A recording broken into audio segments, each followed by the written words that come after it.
Hi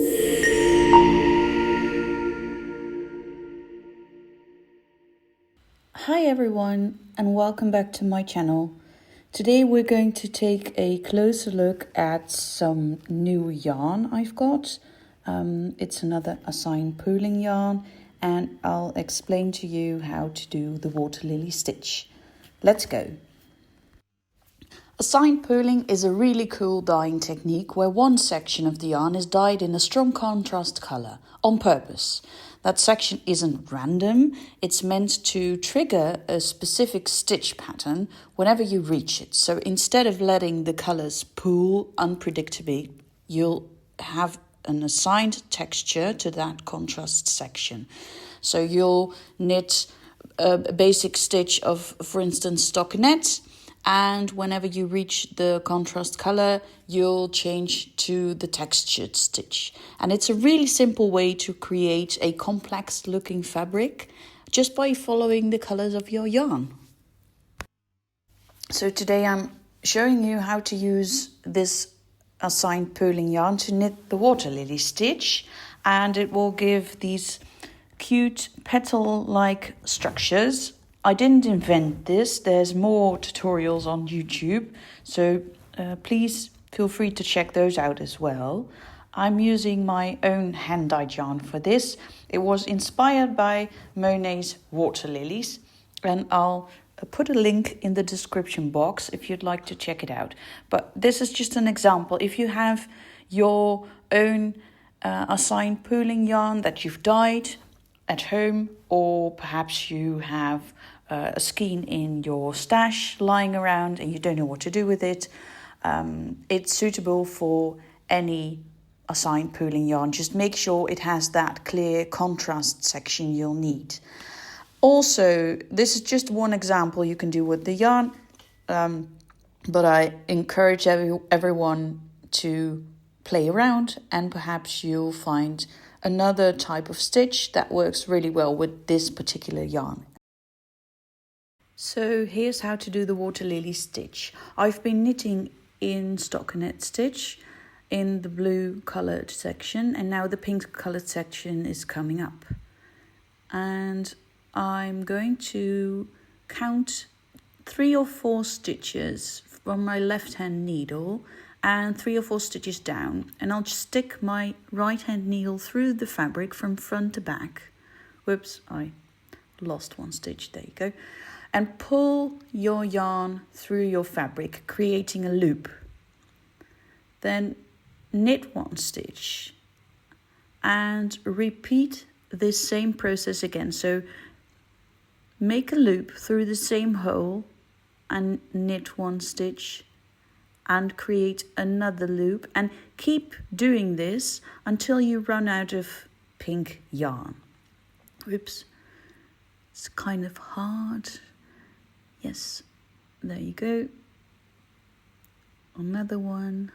And it gets harder as you progress because you need to go backwards a little bit. Anyway, my pink yarn, I ran out of pink yarn. So now I'm just going to keep knitting with my blue yarn. And as you can see, I've got a couple of extra stitches created now. So what do you do with those extra stitches? Well, fortunately, there's from the last row, I created another water lily, so I can show you right now what happens. You need to search for the loop that was created last. There you go, there it is. It's sometimes a bit fiddly, but as you can see, it's clearly a loop. And you need to do a knit 2 tog with the first stitch on your left hand needle. Search for the loop and do a knit 2 tog again. And keep doing that. You always need to work in pairs. Another one. I think we've got 2 more. Yes. There you go. And you need to reduce the extra stitches you've created on the last row. Okay. So that was how to create a water lily from the right side of the fabric, and from the wrong side of the fabric it's basically the same. It's not that exciting. It's just creating a loop and then purling one, creating a loop and purling. So I've decided not to make a whole video for that because it's not that complex. However, there is something else that I would like to show you, and that is what happens when you encounter a water lily that you've made on the right side of the fabric, and now you need to reduce the amount of stitches from the wrong side. Now, of course, here's the first purl stitch you're going to reduce. There's the loop. So you would usually just go for a purl to tog. But what that does is I don't know if you can see this, but it puts the, I'll twist it. It puts the regular knit stitch above the loop, which isn't that appealing, and I do not recommend this for this exact reason. So what I would recommend doing, hang on, let me get this right, is to purl through the back loop. So take both stitches and purl them through the back loop. Now here, this creates visually a much nicer effect. So purling, if you do a purl to tog, do it through the back loop of both stitches. Let me finish this row and I can show you how lovely that looks.